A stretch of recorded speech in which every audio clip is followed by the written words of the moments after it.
Good morning and welcome. I am Susan Alexander, your pastoral associate today. I am joined by Reverend Matthew Funk-Crary, our minister, Chris Tackett, our director of music, Alex Stuckey and Todd McNeely in the audio-visual booth this morning. Our song leader is Joel Yealand.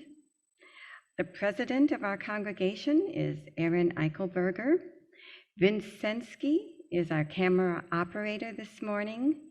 Stacy Sosa is our director of religious education.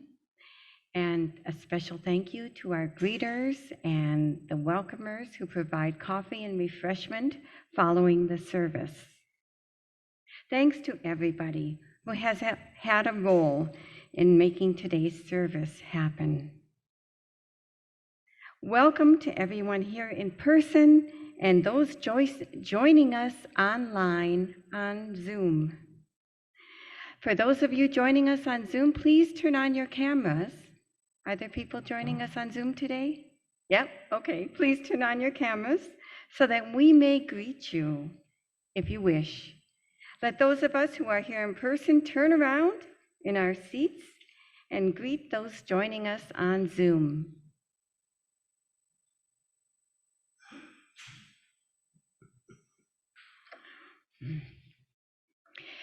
This month's topic is grief. So I've been ruminating a lot about grief lately. Not the cheeriest of subjects. Do you anticipate grief? I do. My mother will be 96 in a few weeks. I anticipate the emotions following her eventual death. Then again, she might outlive me just out of spite. While the death of an elderly person can be reconciled, there are some losses that are unthinkable, such as the death of a child. There's grief and there's grief. And there's plenty to go around. We grieve the loss of a job, of a friendship, of our health, of our youth. We grieve for people and groups of people we haven't even met. The Ukrainian people, the Israelis, the Palestinians, migrants. We grieve for young people sent off to fight wars, those who don't return, and those who return damaged physically and psychologically. We grieve for the archaeological and environmental resources that are destroyed by people and governments that don't seem to care. The list is endless. And so we find ways to cope with this constant barrage of tragedy. We have to. People often make clear to their families the desired disposition of their physical remains. But what about the emotional component? Have you told your loved ones how you would like them to grieve your passing? A friend of mine died about a year ago. On her deathbed, she told her husband that she would like him to remarry. Kind, generous, and thoughtful to the very end. She gave him permission, actually encouraged him to love again without guilt. My husband and I talked about our eventual deaths. Who will die first?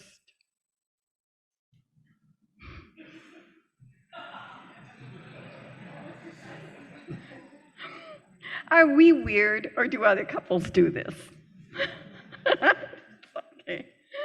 I told Vince that if I should go first, he need not engage in prolonged grieving on my behalf. Really, a couple of weeks would suffice. We had breakfast in Prague with a delightful British man who remarried shortly after the death of his first wife. He said, "You just have to get on with it." I can only hope for the fortitude to do so. Years ago, I was told that our loved ones don't want or need prolonged grief. They would want us to be happy. So that's this week's ruminations on grief.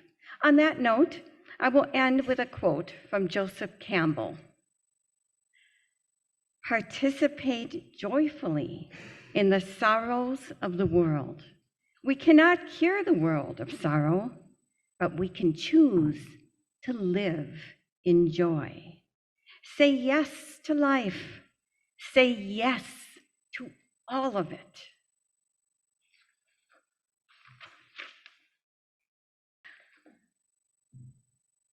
Our chalice was first lit in 1941 by the Unitarian Service Committee.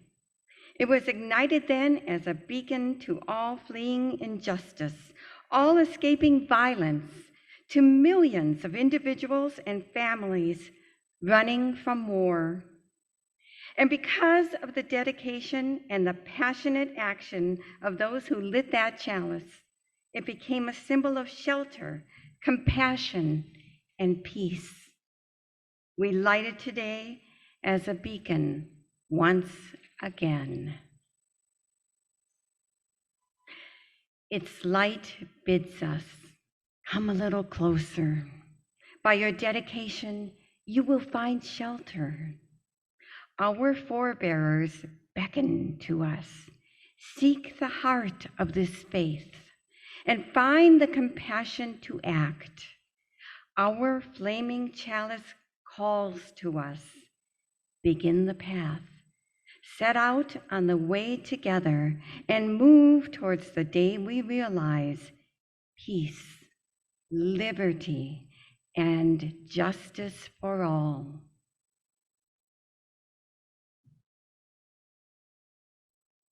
Our first hymn together is One More Step.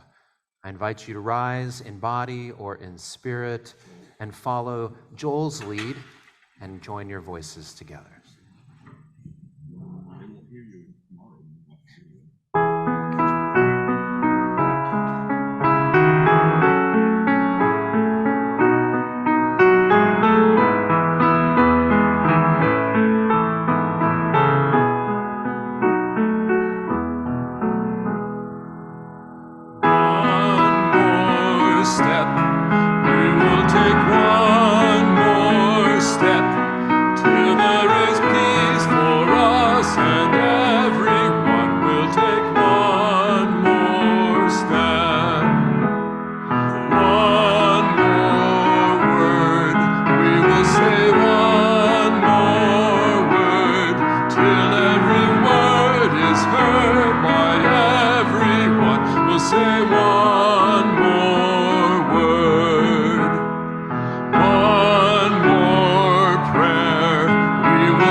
Please be seated.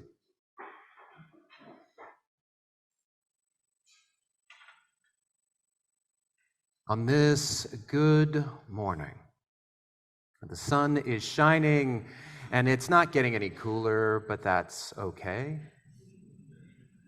Where we are greeted by a community that, even if our name is not known, recognizes how much we share in the values of the heart. And so it breaks my heart to say it, but another war is starting. Once again, my heart breaks open to the flood of thoughts overflowing, to the torrents of feelings overpowering, a mixing and a churning until they are too much for me to comprehend or understand.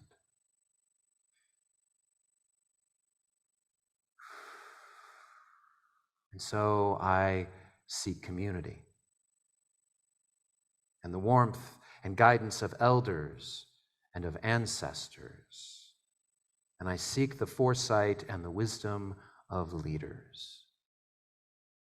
And so I invite you to join me into a time of contemplation, of listening, and of pondering the words by the Reverend Dr. Sophia Bentoncourt.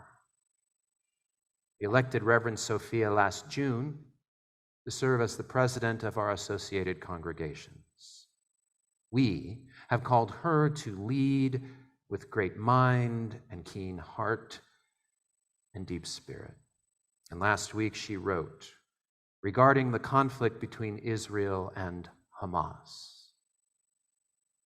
Beloveds, I invite you to stop what you're doing, if you can, and sit with me in the depth of this tragedy. How to reconcile the cost of occupation and of war. How to nuance two very real histories of oppression and violence.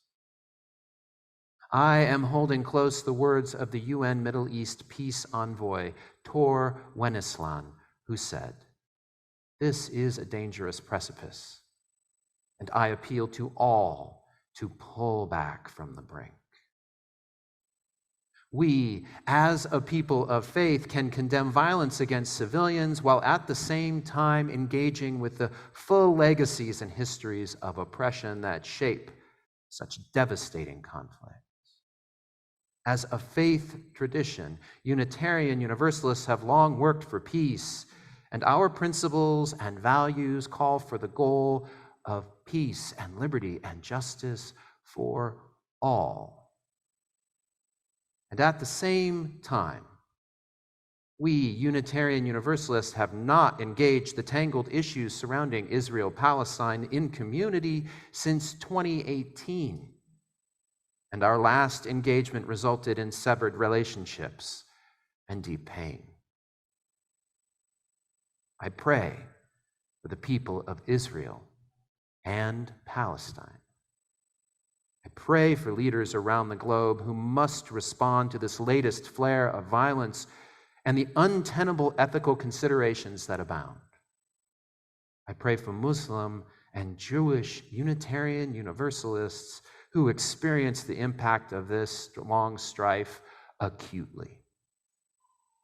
I pray for those of us less likely to know the trauma of the unending brutality and harm, but will not turn away from generational loss, from devastating realities and their root causes, or from the relentless tragedy of war and occupation.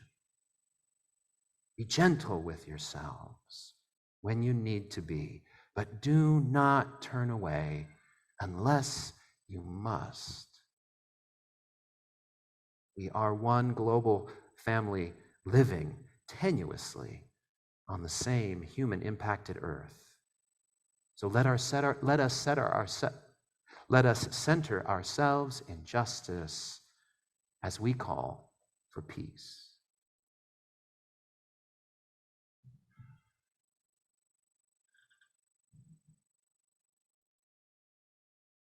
The next Sunday, Reverend Tina Squire from Sky Island Unitarian Universalist in Sierra Vista will be here as part of our Baja 4 pulpit exchange that we lovingly call Pulpit Palooza. She'll be sharing a message examining how it is that congregations hold hard emotions that are among us. We collaborated this week discussing how each individual experiences loss and grief and mourning, heartache, each in your own way. And then how community plays a role in being your companion as you move through it. And so Reverend Tina will preach to you about that relationship. But today, I'm going to offer you a ritual of centering all of our individual thoughts and feelings here at the precipice of war. This centering allows for heartbreak. The deluge of your thoughts and your feelings, each and all of us here together, held not in acceptance, but as the start of our path through them together. And so I will invite you with one word to breathe in,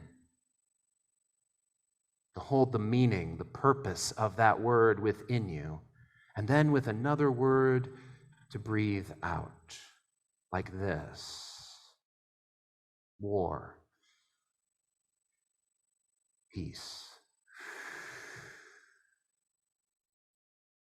As you join me, and it's your choice, please recall Reverend Sophia's guidance.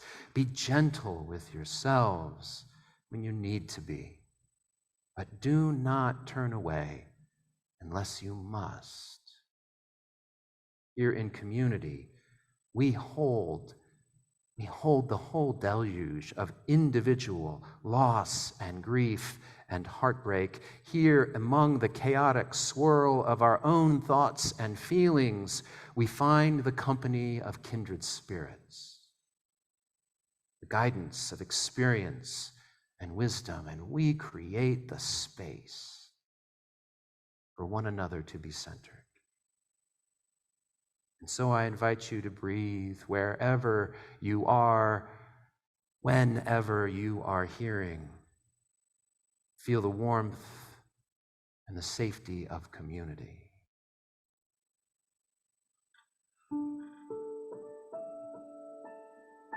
Numb, passionate,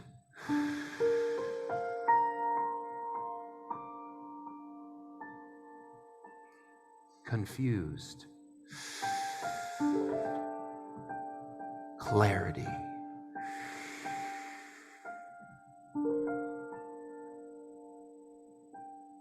shocked, comforted,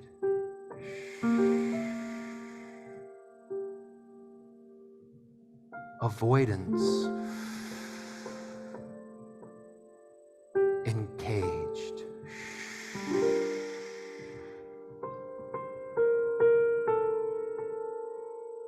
anxiety, calm,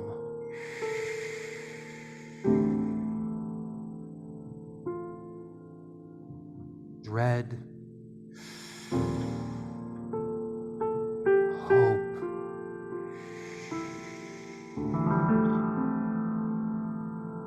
doubt,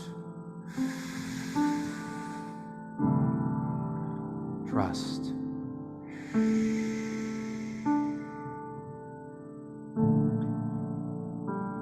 fear,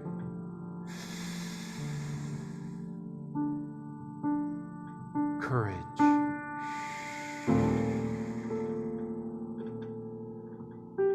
frustration, accountability,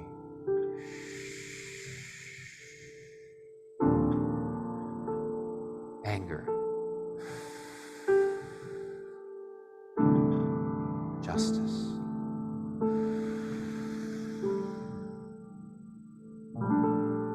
suffering, healing,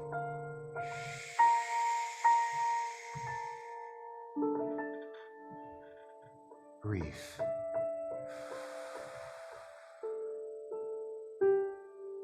love,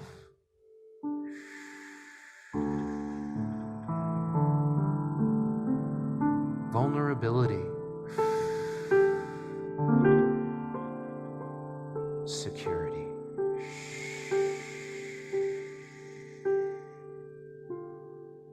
alone,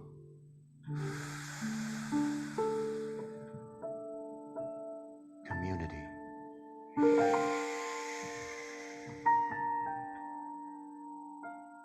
helpless,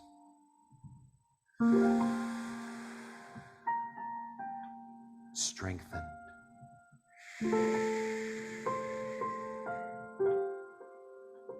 overwhelmed,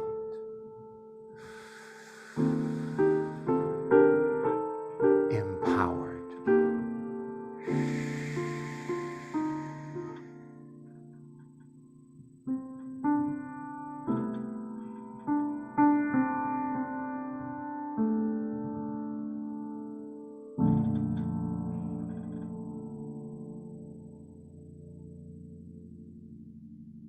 Centering yourself as just a beginning. Honoring wherever you are as the start to that path of justice and liberty and peace for your heart, for our world.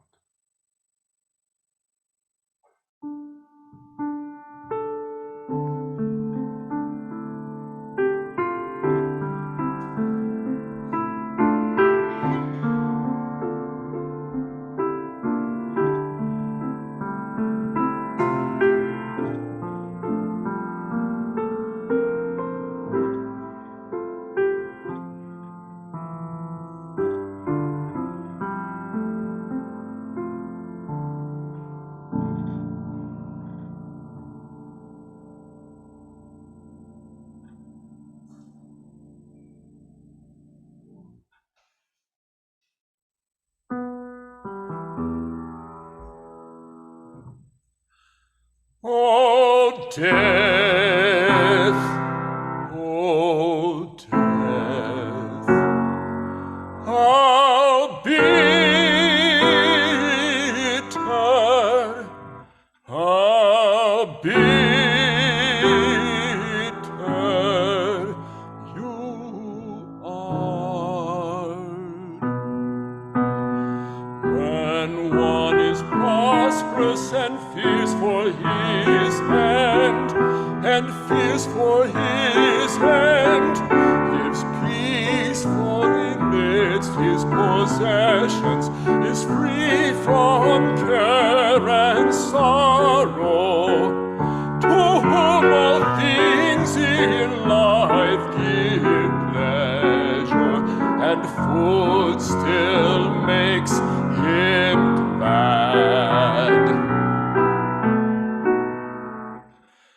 O death, O death, how bitter, how bitter you are.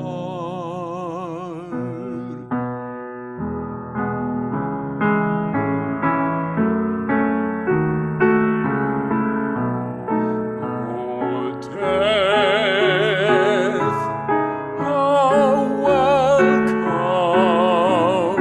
you are to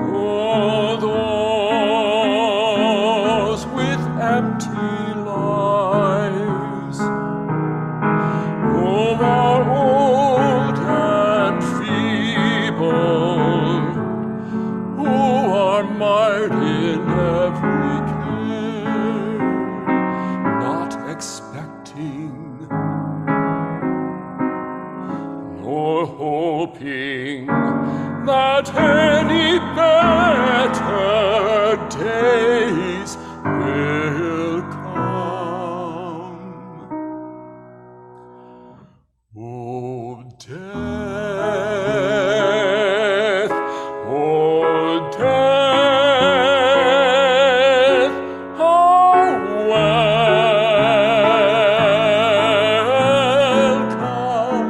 you are.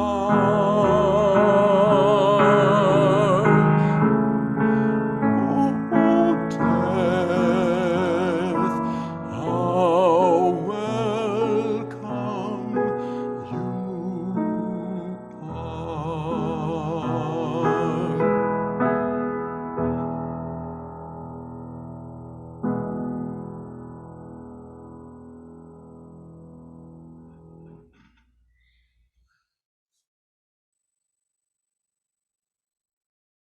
I invite you now to a time of meditation.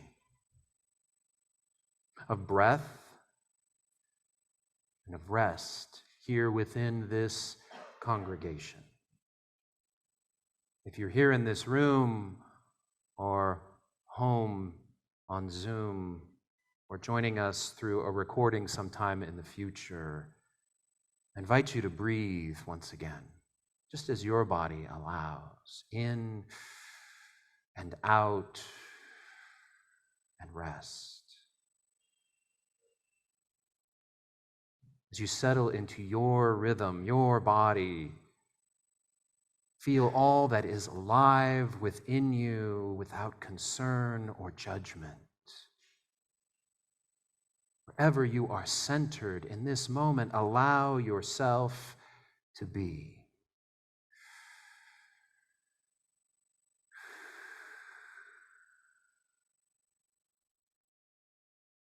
One more step. We will take one more step till there is peace for us and everyone. We'll take one more step. Breathe in and out and feel your connection and the warmth within this faith community. One more word. We will say one more word till every word is heard by everyone. We'll say one more word.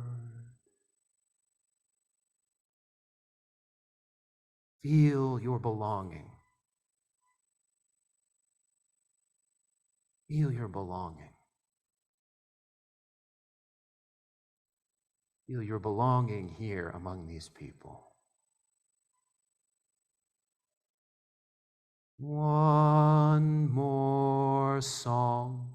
We will sing one more song till every song is sung by everyone. We'll sing one more song. Always we have a deep need for one another, for community. But ever more so when the world presents us with something so enormous as war. We are not here to dictate one way with words or even a single song, but rather we are here to open up to all that we are feeling, inviting each and all in so that you will not go alone. You will center yourself among all the words, and that you will be welcome to join in that song on that way to peace with who you are and your own voice. May it be so. May it always be so, because we choose. We choose it together.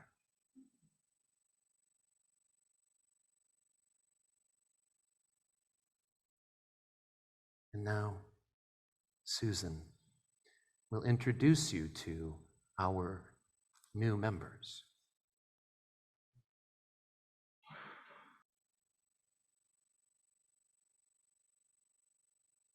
Our first new member to be introduced is Chuck Stack. Chuck?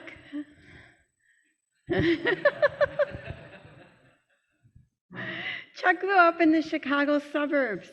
He studied at the University of Illinois and has degrees in biology and environmental science. Chuck is an expert in climate change and has consulted on projects worldwide. Chuck and his wife Ginny enjoy theater, arts, and travel.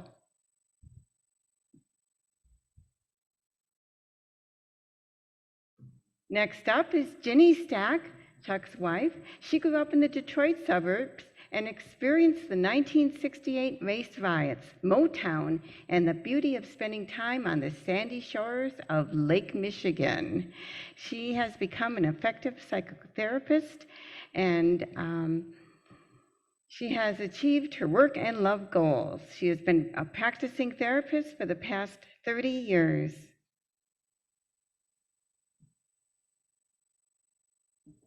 Next is Cheryl Berman.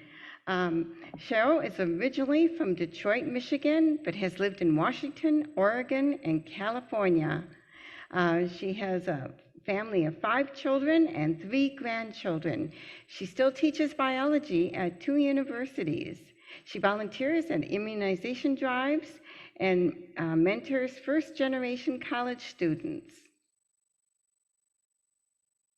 Next is John Geiger. John is originally from Kansas City, Missouri, and his life journey has taken him to Denton, Texas, and Seattle, Washington. And he had an intense interest in airplanes as a young person, and this led him to a long career in aerospace. Next. Mark Skinner. Mark Skinner, it's a great picture.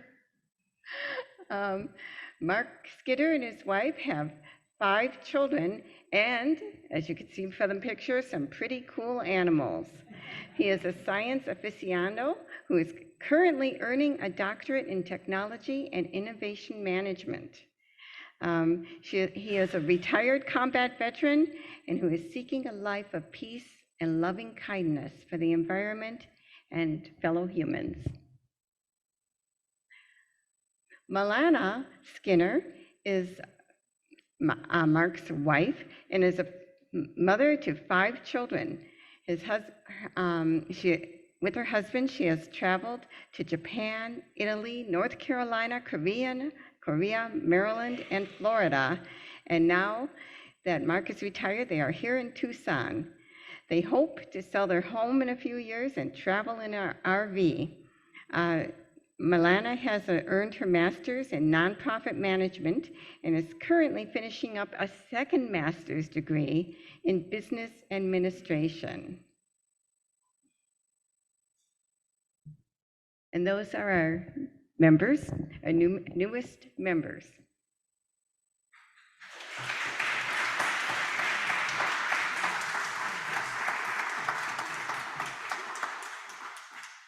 And that's your cue to join her, yeah.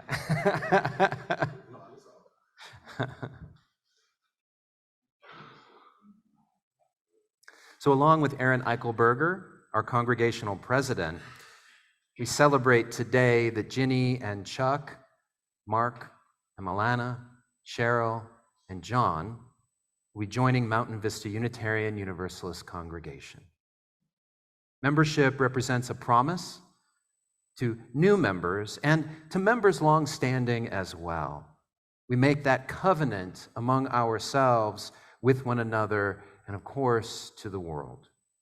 As members, then, there's a promise that you make to each other to be in intentional relationship and in community together. Ginny and Chuck, Cheryl and John, Mark and Milana, I invite you to speak the words that you have been given out loud. I enter this community with hope and possibility in my heart. My membership today is a pledge to participate in and support this community. I pledge to deepen my own spiritual and ethical life and show up and return to our relationships. I do this by offering my gifts of time, talent, and treasure to this community and to its mission in times of togetherness and separation. I covenant to dedicate myself to the spirit of love that flows through this community. I seek welcome as I join you today and in our shared days to come. Members of Mountain Vista Unitarian Universalist here in person and online, I invite you to speak words out loud with Aaron and with me as they appear on our slides. We welcome you as one who once welcomed. We seek to be open and inclusive. We respect your dignity, your ideas, and your vision in times when it is easy and in times when it is difficult.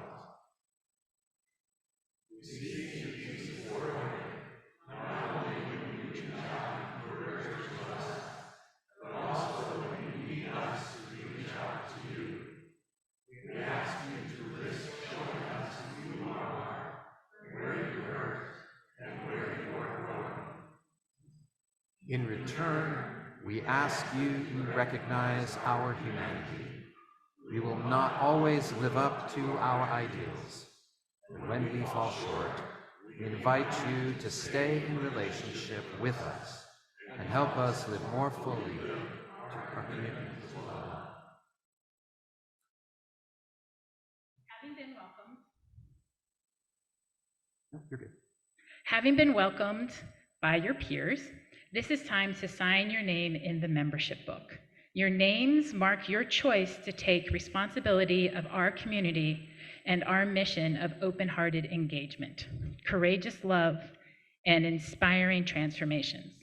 We invite each of you to take your turn signing this book.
As president of the board, I confirm, with a nod from Reverend Matthew, that they have entered into membership of this congregation. Our church is more than a... Yes. Yeah.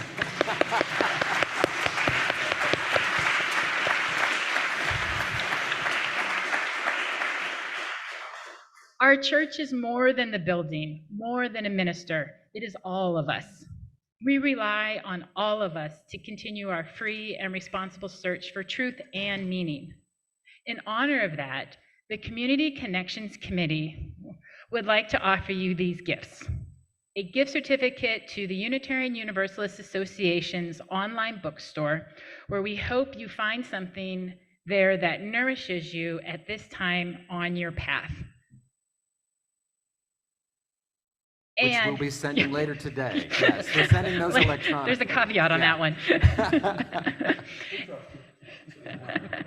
And from the talent and time of MVUU offers you one of our very own poetry monographs and a rose reflecting the beauty we see in each of you.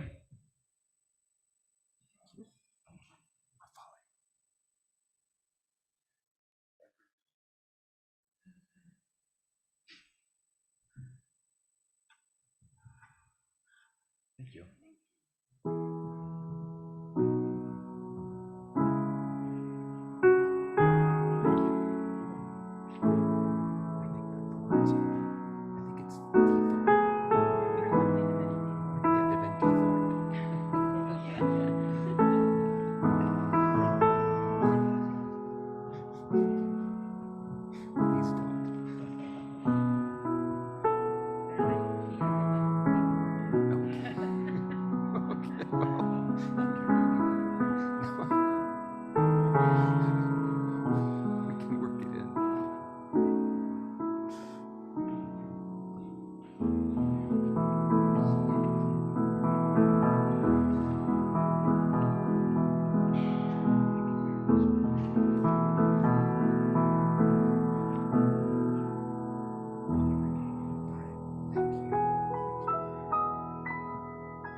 So I'm going to invite our new members to remain here just for another moment as I offer them a blessing for you and for our community. Because there's so much each of us can do individually in the world, so much that each of you individually have already done. And yet, there is so much that we can only do together.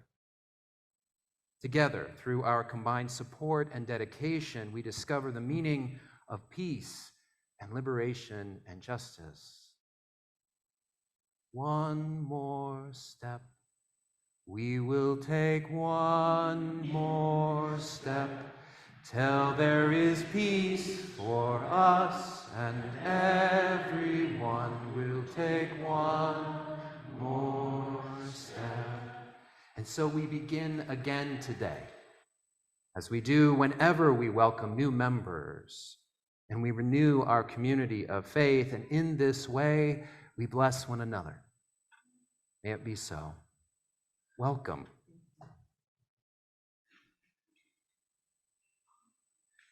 Welcome. Thanks, Matthew. Welcome. Yeah. Yeah. Welcome. Welcome. Thank you. Welcome. Never hung them.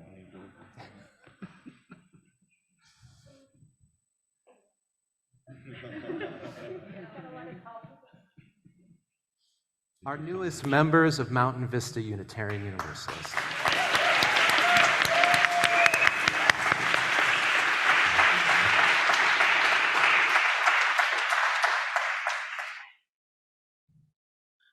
You're welcome.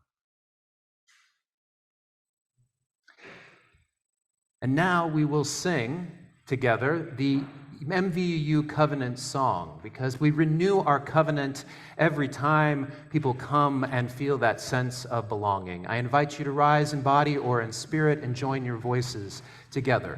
The words will be projected.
Everything is still on fire, despite your best efforts.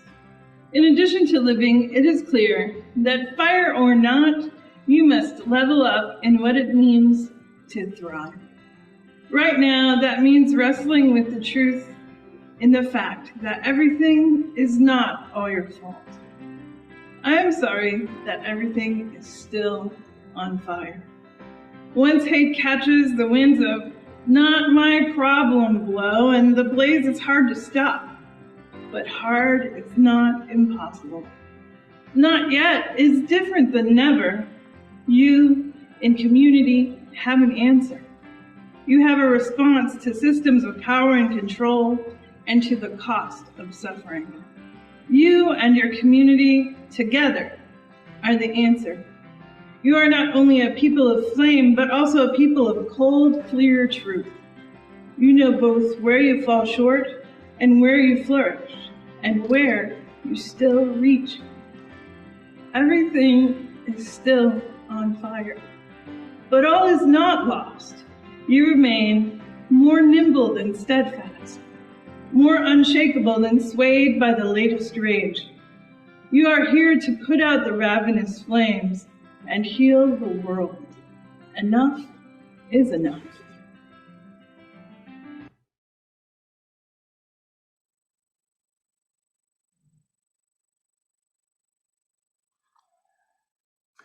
We had anticipated this week that Reverend Soto would be coming and touring here in Southern California, and unfortunately, UU Jazz has had to cancel those plans.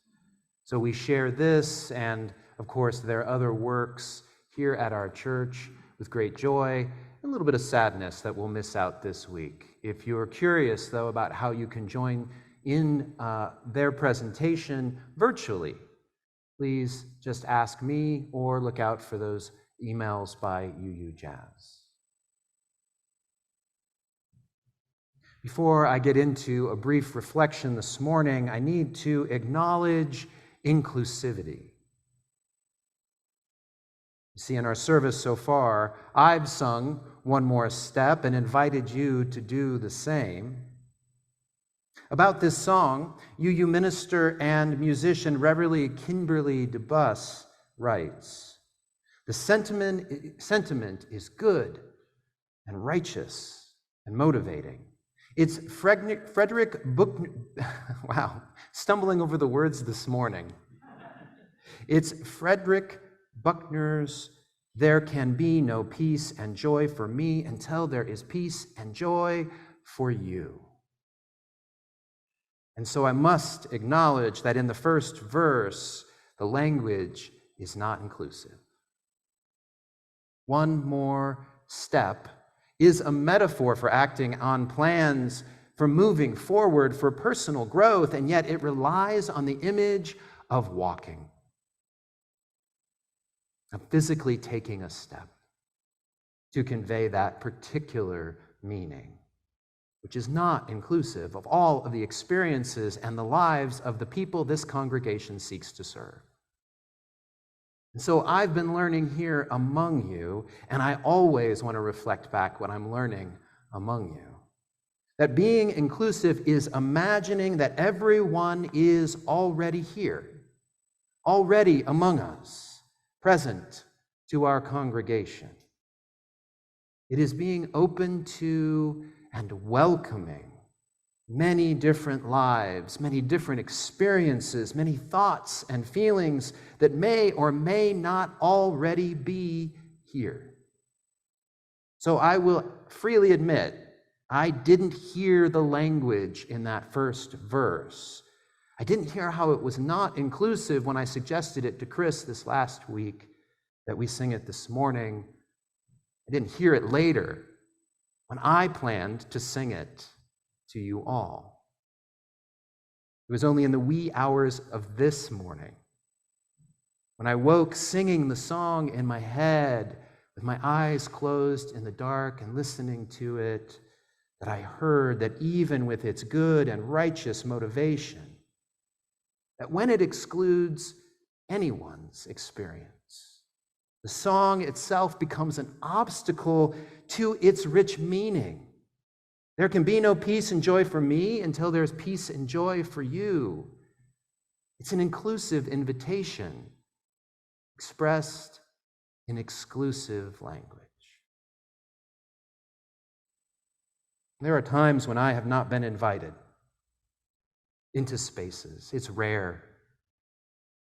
It's very rare for me not to feel that, but to acknowledge that these moments exist among us, and then to open ourselves that there is more and there is greater ways to be inclusive. That's always been a moment for me to grow. Because it's hard and it's messy to be inclusive. Imagining that everyone is already in the room, wow. But it means that we can live out our mission if we do, to engage, to love, to transform, not just our own selves, but this community and our world. So when it comes to war that is now continuing, being inclusive means acknowledging that not everyone in the room, not everyone in this congregation will have the same thoughts and feelings and experiences about it. We are not going to engage war the same way. And when we're open to that, if we engage one another with an inclusive love, then we have an opportunity not just to transform our own hearts, but to transform our world. January 19th, 2020, I'm sorry, not 2020, 2000. This is 20 years before that. General Hugh Shelton, chairman of the Joint Chiefs of Staff, said that every conflict that the United States military initiates, quote, must be subjected to what I call the Dover test.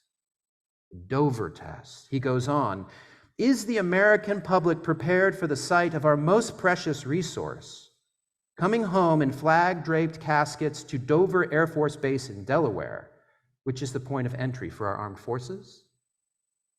This is an issue, I think, that should be raised early on. It should be discussed, and it should be decided by our political leadership before any operation begins. Close quote.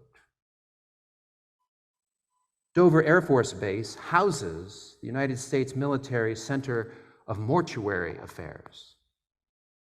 Since 1955, over 50,000 flag-covered caskets have come through Dover. During that time, military and political leaders have learned that the impact of witnessing this changes public opinion, as it did during the Vietnam War. And they've learned that it can be a strong motivator for peace. And what catches me about General Shelton's words is how much public opinion plays into the planning and making of war. And while generals and admirals debate the deaths of human beings, because I will never call those who serve our country resources, politicians must debate the impact of seeing death and loss and grief before going to war. He's telling them that they need to calculate it. Calculate the heartbreak of war before they dare to create it. And what General Shelton makes transparent is that instead of considering the heartbreak, instead of doing the calculation, politicians instead have chosen to hide it. Starting years before he spoke during the Clinton administration, then carried out fully during Bush administration's waging of the Gulf War. The American public were no longer allowed to see the flag-covered caskets coming into Dover. Heartbreak was hidden. Now, this cowardly act confined the loss and the grief and the death to families and to friends instead of the shared communities, instead of a nation. And they did it because they were afraid of our heartbreak. Not individually, not even among family or among friends. They feared our collective heartbreak at war.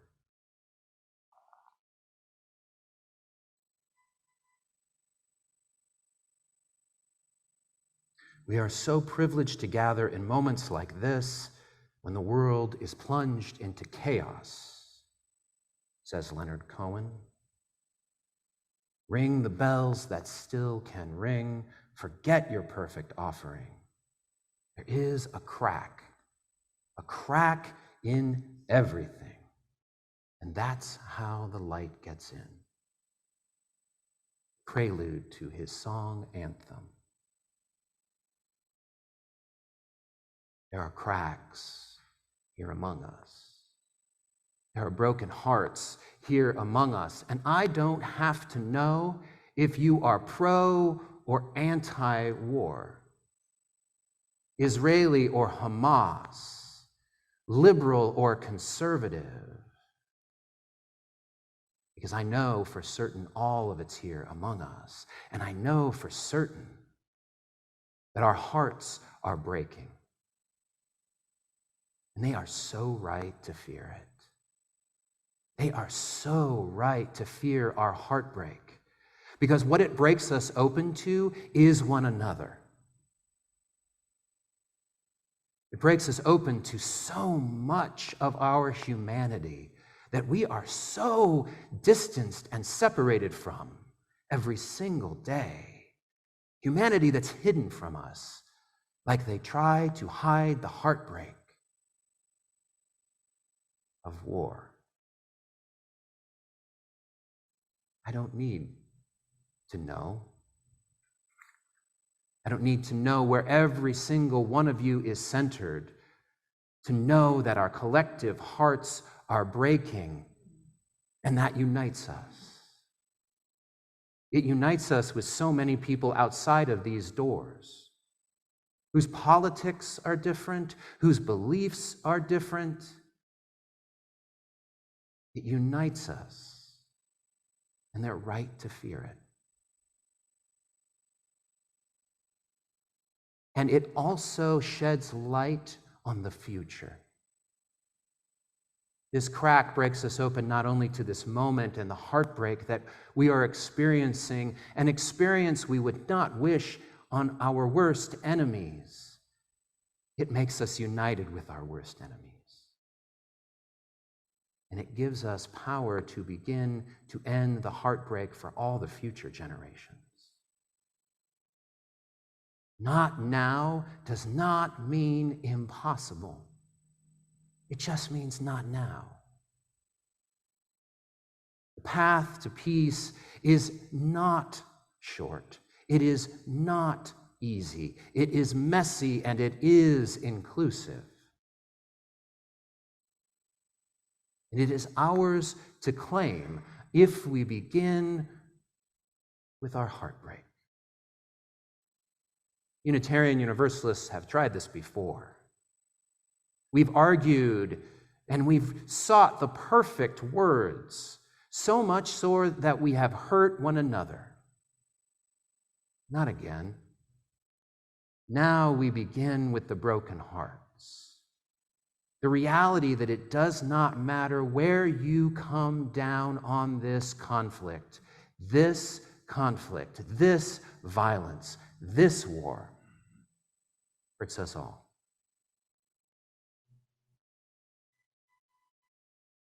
There is a crack that lets the light come in. And so, together, we hold the grief and the loss and the pain, even if they won't show us. We commit ourselves, not just to being together in this moment of heartbreak, but to end the heartbreak. No more war. No more war. No more. It is ours to choose. Always has been. And it will be in all of our days to come.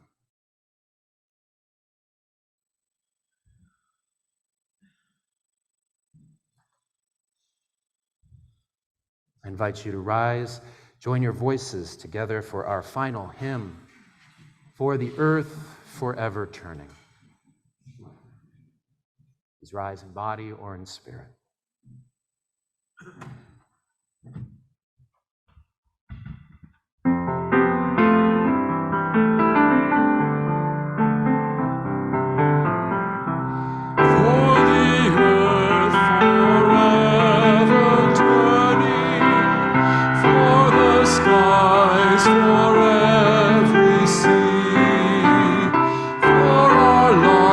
lives for all we cherish, sing we of joyful song of peace.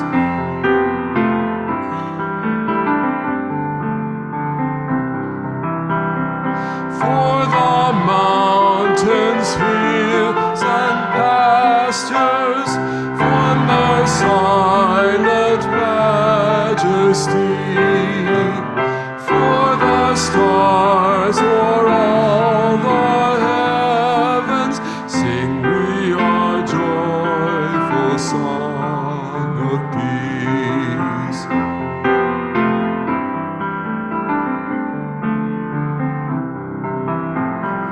For the sun, for rain and thunder, for the seasons' harmony,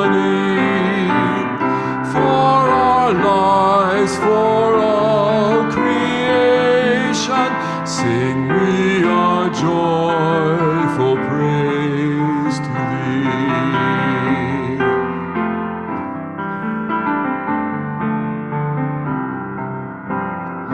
For the world we raise our voices, for the home that gives us birth. In our joy we sing, returning home to our blue-green hills of earth.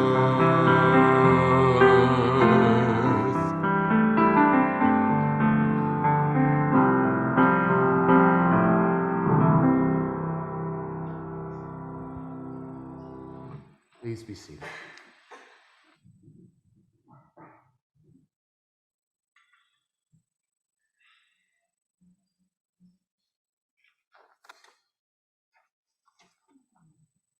We have several announcements today. As you leave the sanctuary on your left, there are 2 bowls.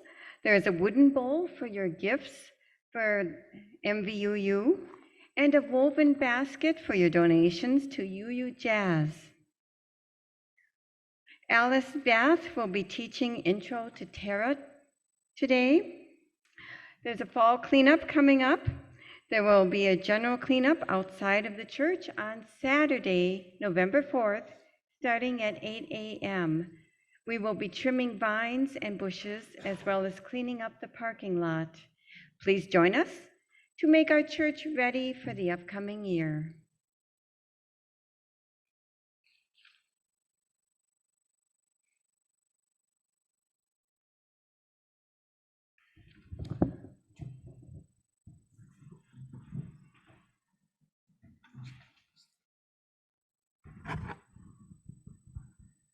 You stand here, I'll stand on